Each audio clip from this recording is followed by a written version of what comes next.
as my informative presentation.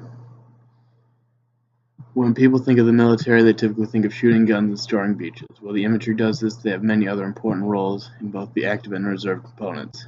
I've been in the infantry for almost 2 years now, so I have a unique perspective to describe what the infantry does and how they become who they are.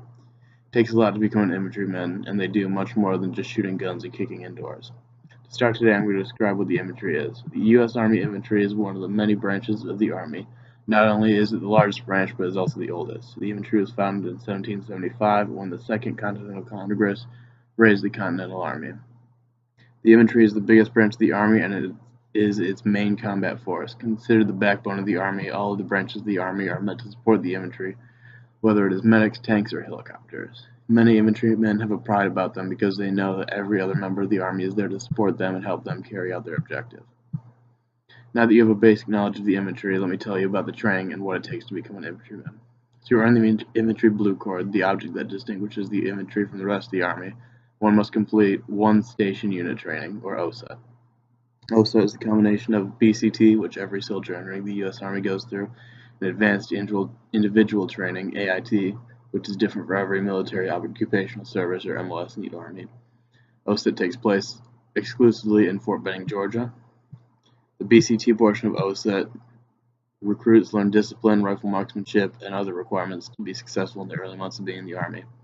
In the AIT portion of OSUT, soldiers learn specific skills to the infantry, such as patrolling, movement techniques, and clearing rooms. Now that you know what the infantrymen must do to achieve their title, I will talk about the jobs of the infantry, both active and reserve. While it is most well known for engaging and destroying the enemies of the United States of America in close combat, the infantry does much more, such as natural disaster relief and riot control. The infantrymen's main job is engaging their foes in combat. They have been the main fighting force in the country's wars since the beginning of the United States. On occasion, active duty units will be called into service in the United States, like when President Eisenhower ordered the 101st Airborne to escort African American students in Arkansas at Little Rock Central High School. National Guard units are frequently called into service to take care of civil problems, such as when the hurricanes hit Florida and the riots in 1967 in Detroit. It takes a lot to become an infantryman, and they do much more than just shooting guns and kicking indoors. While the infantry may be mainly about fighting the wars of the United States of America, it is much more than that. The well-trained people that make up the infantry, the oldest branch of the Army, help people affected by natural disasters, and they restore order in events of civil unrest. I'm very proud to be an infantryman and of everything my branch of the Army has done and continues to do for this country.